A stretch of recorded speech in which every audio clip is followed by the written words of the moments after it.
Salut à tous, heureux de vous retrouver sur Direct Course, votre émission quotidienne sur canalturf.com. Nous allons nous pencher sur ce programme du jeudi 17 juin. Nous évoquerons le quintet. Il aura lieu sur l'hippodrome de Petit Port à Nantes. Un handicap pour chevaux de 4 ans et au-dessus. Ayant réuni seulement 14 compétiteurs, je vous transmettrai également les informations que j'ai pour ce programme nantais. Également deux coups de cœur à vous indiquer. Le premier en réunion 2 sur l'hippodrome de Graigne, le second en réunion 3 sur l'hippodrome de Vichy, deux réunions consacrées aux trotteurs.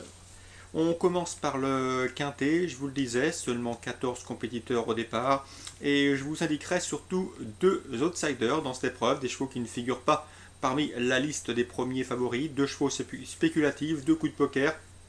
Le premier se nomme à savoir Tigre d'Or, le numéro 10. Il a gagné facilement pour sa rentrée après plusieurs mois d'absence. Il n'a pas connu d'ennui de santé, mais Alain Coutil avait préféré le mettre au repos afin que le cheval prenne de la maturité. Un cheval en retard de gain qui, à mon avis, à 4 ans, n'a pas encore montré l'étendue de ses moyens. Quand j'ai pu converser avec Alain Coutil, j'ai senti un homme confiant, sûr de la force de son cheval. Attention à lui, le numéro 10, Tigre d'Or, muni de hier, il en a désormais l'habitude, pourrait bien frapper un grand coup dans cette épreuve. Il sera piloté par le très efficace Thomas Huet. Donc attention, ce numéro 10, Tigre d'Or, peu cité par la presse, mais j'ai senti Alain Coutil sur de la force de son cheval qui, à mon avis, peut parfaitement mettre tout le monde d'accord dans cette compétition quintée. Donc attention à lui, ce sera mon coup de poker dans ce quintet. J'aime également beaucoup le numéro 2, Chirango, un cheval âgé de 5 ans, présenté par le toujours très efficace Philippe Desmarcastel. Le cheval a pour lui de bien connaître l'hippodrome nantais. En effet, il s'est déjà imposé sur cette piste en 2008. Un cheval qui n'a pas vraiment de marge de manœuvre au poids. Il est pris assez haut sur l'échelle des valeurs, mais l'aptitude de parcours, surtout à Nantes, est un paramètre important et je le pense capable également de disputer les toutes premières places. Donc mes deux informations pour ce quintet: le 10, Tigre d'Or, que j'aime beaucoup, et le numéro 2, Chirango, qui aura pour lui son aptitude au profil nantais. Parmi les chances régulières, il convient de citer le numéro 3, le Roumois, présenté par Éric Libaud. Le cheval a enregistré 2 places de deuxième convaincantes cette année. Olivier Pellier se déplace en Loire-Atlantique pour le piloter. C'est un choix prioritaire que ce numéro 3, le Roumois, qui vaut un quintet comme celui-ci. Bonne chance également avec le numéro 6, Blue Diamonds, présenté par Élie Lelouch. Le cheval a prouvé l'an dernier qu'il fallait compter avec lui, qu'il avait la pointure d'un handicap de ce genre. Il vaut mieux que ne l'indique son dernier classement. Le numéro 8 également, Angel of Rain, qui a pour lui son expérience à ce niveau de compétition. Le numéro 13, Kensho, peut-être pas un coup sûr gagnant, mais c'est un cheval qui possède de l'expérience. C'est nul doute que Jean-Pierre Gauvin ne vient pas et ne se déplace pas du centre-est pour faire du tourisme.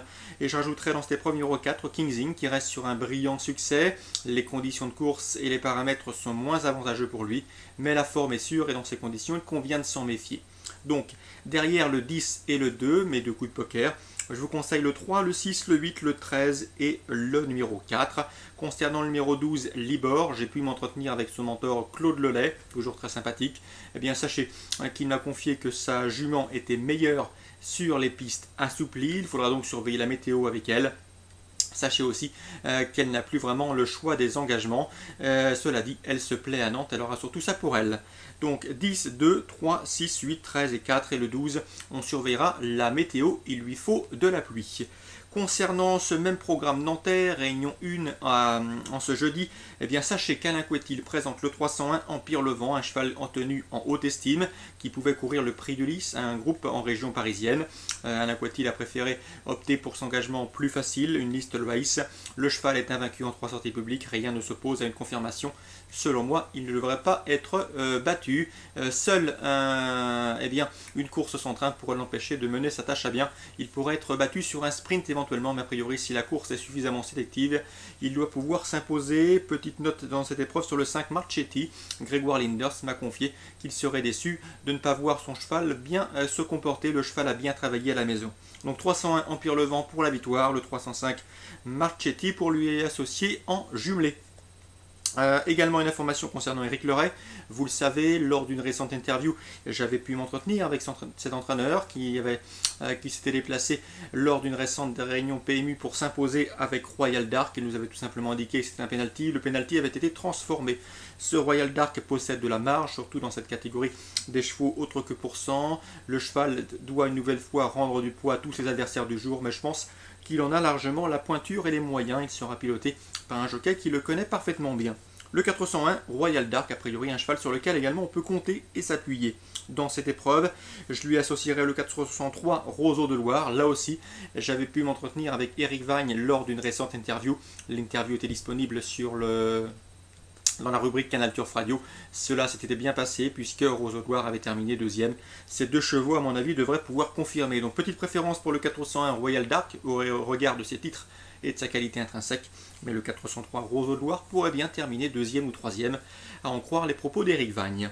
Je termine concernant Nantes avec la 8e. Petite information, puisque un membre de l'écurie de Jean-Louis Chasserio m'a confié que le 807 Oxo des Prés avait bien travaillé. C'est un bon steeplechaser. Le cheval a prouvé sa qualité à maintes reprises. Attention à lui, je sais que dans l'écurie, on était loin d'être négatif. Donc ce n'est pas le cheval de tout le monde, il n'est pas favori. Et pourtant, dans son entourage, on est confiant. Donc petite information que je tenais à vous transmettre. C'est le 807 Oxo des Prés. L'entourage est relativement confiant avant ce rendez-vous. Concernant maintenant la réunion 2 sur l'hippodrome de Graignes, petite information, elle concerne Tabac du CB, c'est le 310 présenté par Vincent Renaud. Le cheval en dernier lieu n'a pas eu toutes ses aises à Caen. Cela dit, il a terminé bon deuxième en marchant 15 fractions. Un cheval qui à mon avis ne devrait plus tarder à ouvrir son palmarès. Il n'a pas les gains en rapport avec son potentiel. Il est ici confié à un pilote, sa chance est à prendre également en considération. Je pense que le lot est dans ses cordes, son numéro le 310, réunion 2 à Graignes. Concernant la réunion 3 à Vichy, petite note concernant l'élève de Bruno Cormier, c'est le 703 Stormy de Touvois. Il nous l'avait indiqué lors d'une récente interview. Le cheval avait pris une bonne place sur l'hippodrome d'Anguin. Un cheval qui, selon lui, ne devrait plus tarder également à monter son compte en banque. Il est en retard de gain. Je pense qu'ici l'occasion lui est donnée de jouer les tout premiers rôles. Il sera confié à Eric Raffin qui vient d'ailleurs de le mener avec réussite. Donc le 703, Stormy de Touvois, à mon avis, il devrait disputer la victoire. Son plus sérieux rival sera sans doute Scoop Julery, le 708, un cheval délicat, un cheval qui n'est jamais à l'abri d'une bêtise. Mais s'il reste dans de bonnes allures, ce compétiteur doit pouvoir jouer également un premier rôle. Donc pourquoi pas tenter en coup surplacé, en tout cas en jeu simple placé, le 703, Stormy de Touvois. On résume tout ça. Réunion de Graignes, on fait confiance au 310 Tabac du CB. Réunion 3 Vichy, on fait confiance au 703 Stormy de Touvois. Voilà pour mes informations de ce jeudi. Je vous souhaite comme d'habitude de très bons jeux à tous, une bonne journée et on se donne rendez-vous demain pour une nouvelle émission.